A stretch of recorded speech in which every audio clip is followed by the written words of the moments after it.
là, programme du jour. Je suis venue à la maison parce que j'ai une livraison Ikea. J'ai le dernier morceau que j'ai pas pu récupérer en magasin qui va m'être livré pour le dressing. Donc mission de la journée. Je viens de mettre les volets que j'ai déjà peints ici. Je vais peindre ce qui me reste à peindre. Petit aparté, j'ai validé le devis donc pour faire changer les carreaux de la véranda qui sont cracra.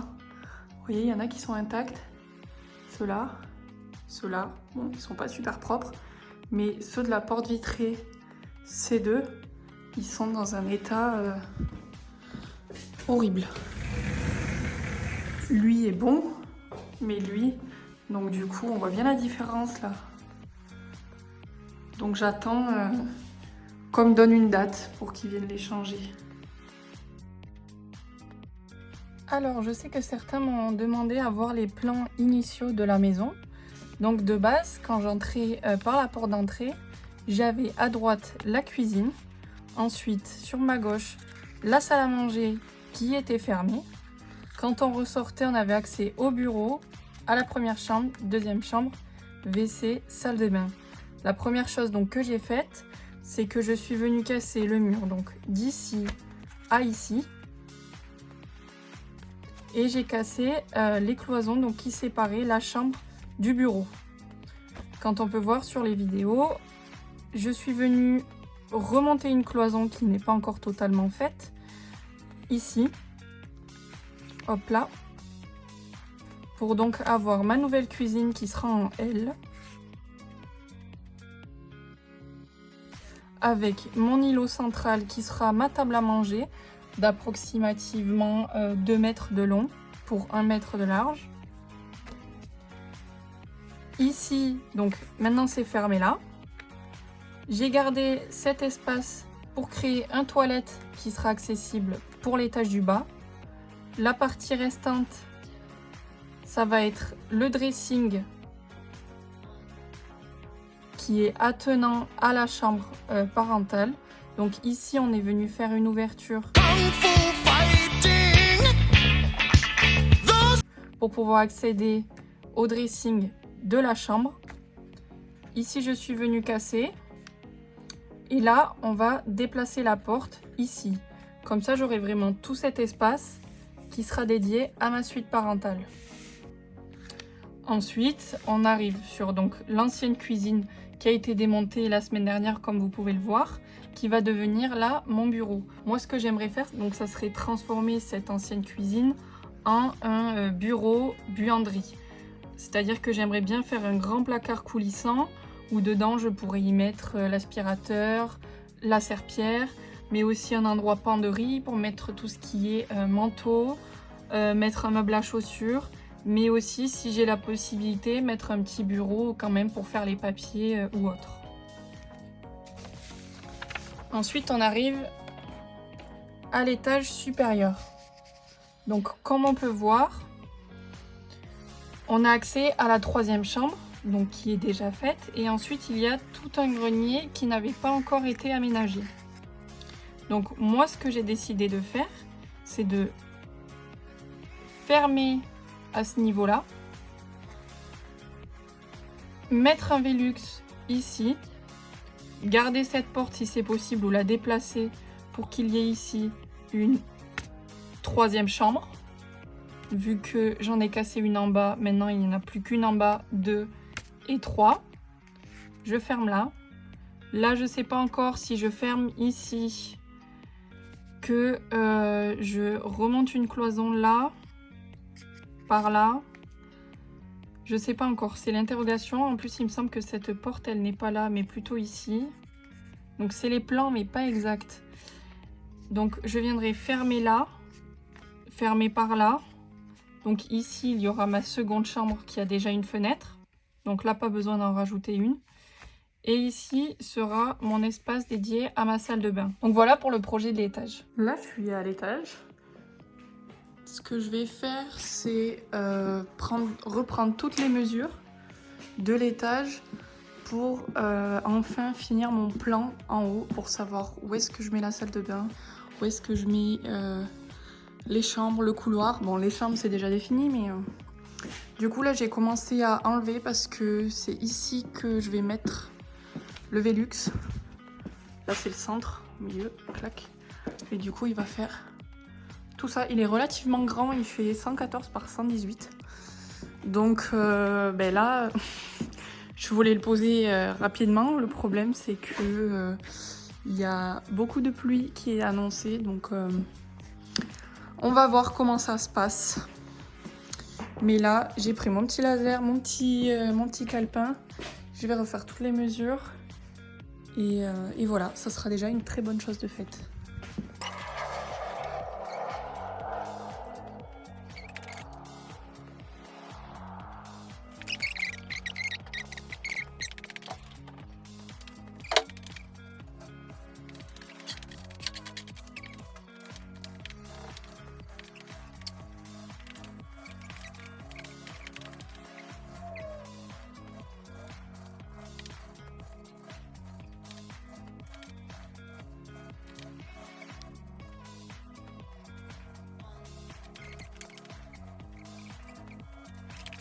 Je suis en train de regarder comment je peux faire parce que j'aimerais bien finalement séparer les toilettes avec la salle de bain. Donc les toilettes, les mettre, hop, je vois pas, vraiment tout au fond. Venir créer une seconde porte qui sera dans l'angle. Bon, je vous prends avec moi, ce sera peut-être plus simple. Voyez là, hop, j'ai la fenêtre. Attendez, je vous recule. Hop. Donc au niveau de la fenêtre, venir fermer, hop, à ce niveau-là, clac. Comme ça, là où j'ai mis la réglette, en bas, je monte une cloison, hop. Je viens créer ma porte par là, pour rentrer dans nos toilettes. Ce qui est pratique, c'est que j'ai le toilette d'en bas par là. Donc pour les évacuations, ça peut être pas mal. Ensuite, je viendrai enlever cette porte d'ici. Donc là, ça serait fermé au niveau de la réglette. Là, je viens mettre une douche à l'italienne. Donc soit clac, clac, soit tout en long. Ce qui peut être pas mal. À ce niveau-là, entre mes deux poutres, je viens mettre, je rappelle que je vais fermer là, je viens mettre une baignoire semi-îlot, je crois que ça s'appelle. Je pense que ça passe, parce que de toute façon j'ai 2,18 m, donc à voir combien ça mesure. Mais je pense que ça doit être dans ces eaux-là. Comme ça, de l'autre côté, je viens, hop là, mettre ma double vasque par là. Je ferme, hop, là.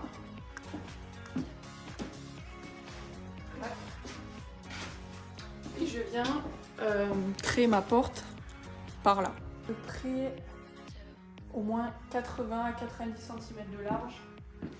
Et là, j'y suis pas, je pense. C'est même pas je pense, c'est même c'est sûr.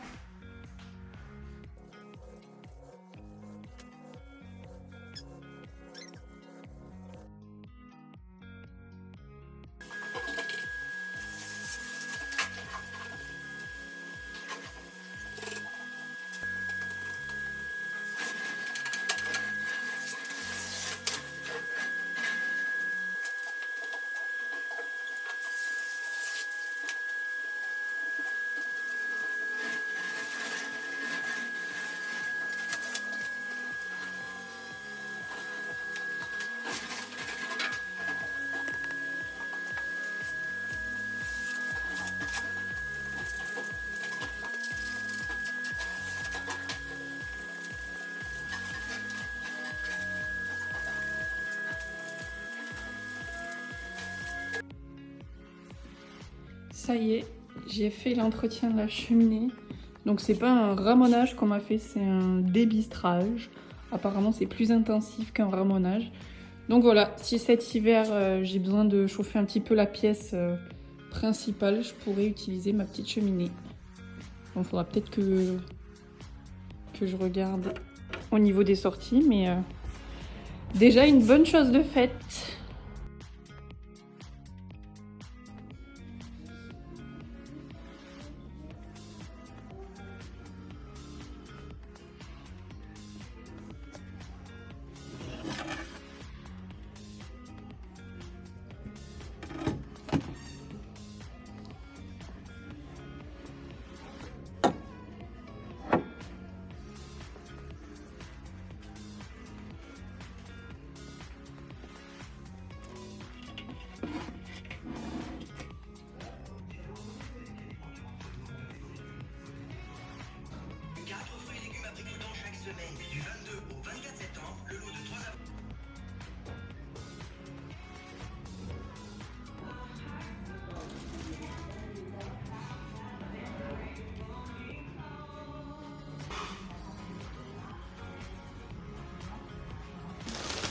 Alors je vais faire un petit retour de ce que j'ai trouvé d'abord chez... comment ça s'appelle? Max Plus. Alors, bon, j'ai acheté des trucs pour la maison, typiquement des petites chips. Ça, on s'en fout. J'ai trouvé un petit rouleau pour la peinture, rose, génial. 90 centimes. 99 centimes. J'ai trouvé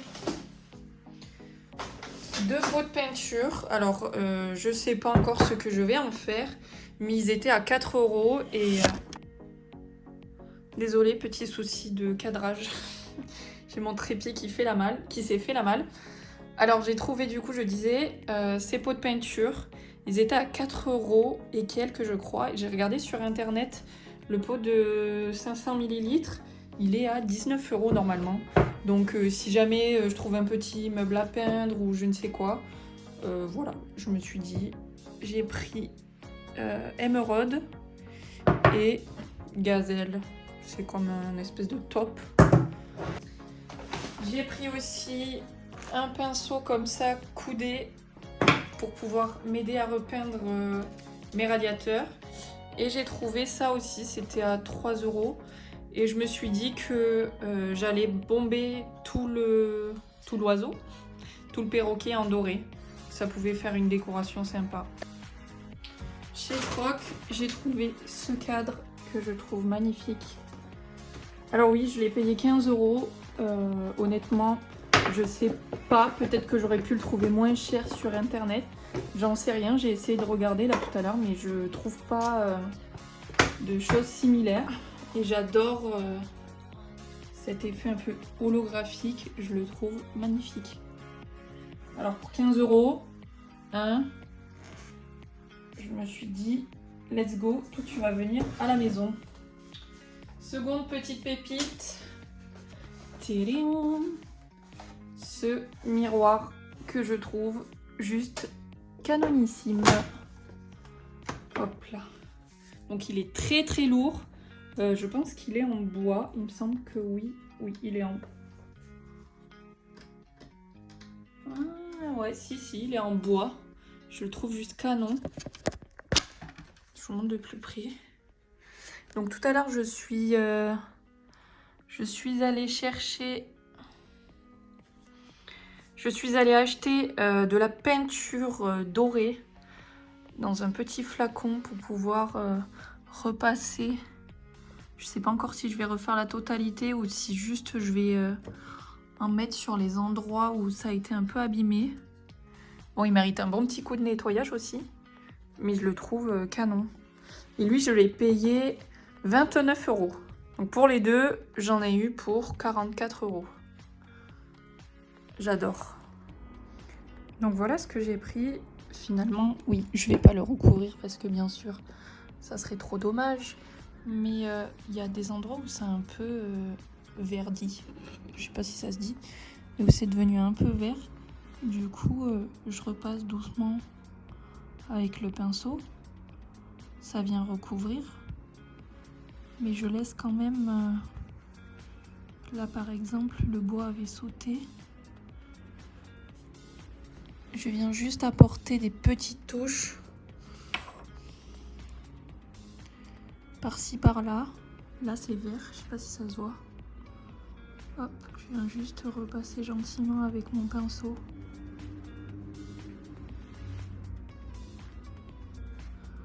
Pour enlever ce côté vert.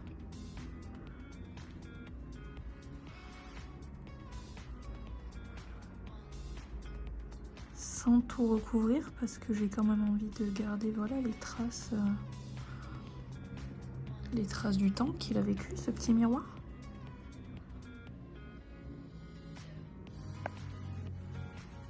J'ai recouvert là aussi, là où ça avait cassé, c'était un peu jaune bizarre. Donc j'ai essayé de faire du doré, je trouve ça mieux quand même. C'était pas un jaune, c'était un beige un peu bizarre. On voit que ça a cassé, j'espère que ça ne se cassera pas plus. Et voilà, je lui ai fait un petit coup de propre. Ça lui fait pas de mal, mais il est vraiment très mignon ce miroir. J'ai fait un petit coup de propre aussi sur le cadre. J'ai vu qu'il y avait des petites taches à l'intérieur. Peut-être qu'un jour je referai l'encart noir. Mais en tout cas, pour le moment, ce que je vais faire, c'est que là c'est doré et les 3 autres côtés sont argentés. Donc je vais prendre mon petit pinceau et je vais recouvrir ça de doré. Bon, je sais pas si j'en avais parlé, je crois que je l'avais pas montré sur YouTube, mais dans la cuisine j'avais trouvé un petit bon de réduction de 2 francs de la marque Delacre qui était valable jusqu'en 1980. Et du coup j'avais fait une petite vidéo sur TikTok et beaucoup m'ont demandé donc de l'encadrer. Chose faite, je suis allée acheter un petit cadre et je vais m'occuper de l'encadrer pour pouvoir l'accrocher au mur.